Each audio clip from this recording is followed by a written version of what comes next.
Consumer Price Index compares dollar figures from different points in time. It is defined as the measure of the overall cost of the goods and services bought by a typical consumer. Every month, the Bureau of Labor Statistics computes and reports the CPI. Economists use the term inflation to describe a situation in which the economy's overall price level is rising. The inflation rate is the percentage of change in the price level from the previous period. In Chapter 5, we learn how to measure inflation using the GDP deflator. In addition to CPI for the overall economy, the Bureau of Labor Statistics calculates several other price indexes. One is called the core CPI. It's a measure of overall goods and services excluding food and energy. Food and energy prices show substantial short-run volatility, means fluctuation. The Bureau of Labor Statistics also calculates a producer price index, or PPI. Firms eventually pass their costs to consumers in the form of higher consumer prices. So changes in the PPI are often thought to be useful for predicting changes in the CPI. The CPI is an imperfect measure of the cost of living for three reasons. First, it does not take into account consumers' ability to substitute towards goods that become relatively cheaper over time. Second, it does not take into account increases in the purchasing power of the dollar that result from the introduction of new goods. Third, it is distorted by unmeasured changes in quality of goods and services. Because of these three measurement problems, the CPI overstates true inflation.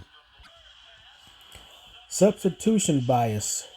The problem with CPI, the substitution bias, is when prices change from one year to the next, they do not all change proportionally. That is, consumers substitute towards goods that become relatively less expensive. For this reason, the index will measure a much larger increase of cost of living than consumers actually experience. The second problem with CPI arises from the introduction of new goods. When a new good is introduced, consumers have more variety from which to choose. And this increased variety in turn reduces the cost of maintaining the same level of economic well-being. In essence, the increased set of possible choices makes each dollar more valuable. The problem of unmeasured quality change. If the quality of a good deteriorates from one year to the next, while its price remains the same, you are getting lesser good for the same amount of money.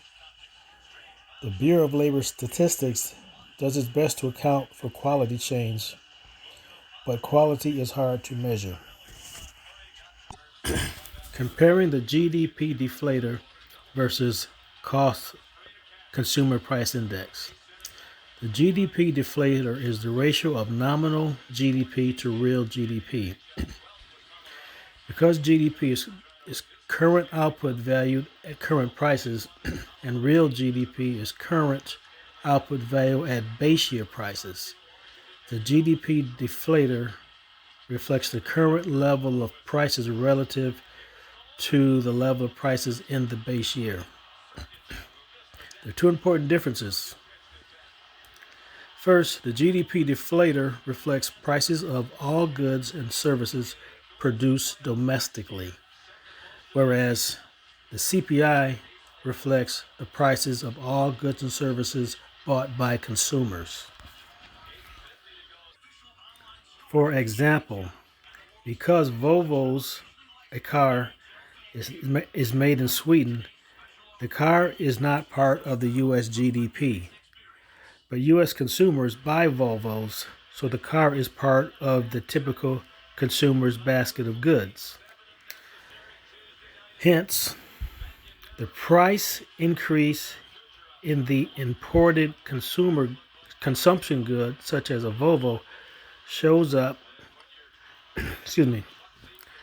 Hence, the price increase of an imported consumption good, such as a Volvo, shows up in the CPI, but not in the GDP deflator. This difference is particularly important when prices of oil changes. As oil prices rise, the CPI rises by much more than does the GDP deflator. The second difference between GDP and CPI is the Bureau of Labor Statistics changes the basket of goods only occasionally. By contrast, the GDP deflator compares the price of currently produced goods and services with the price of goods and services in the base year. Thus, the group of goods and services used to compute the GDP deflator changes automatically over time. What's in the CPI basket? Well, the largest goods is housing. Second largest is transportation. Third largest is food and beverages, followed by other goods and services. There are regional differences in the CPI called regional price parities. Regional price parities measure variation in the cost of living from state to state. What accounts for these differences?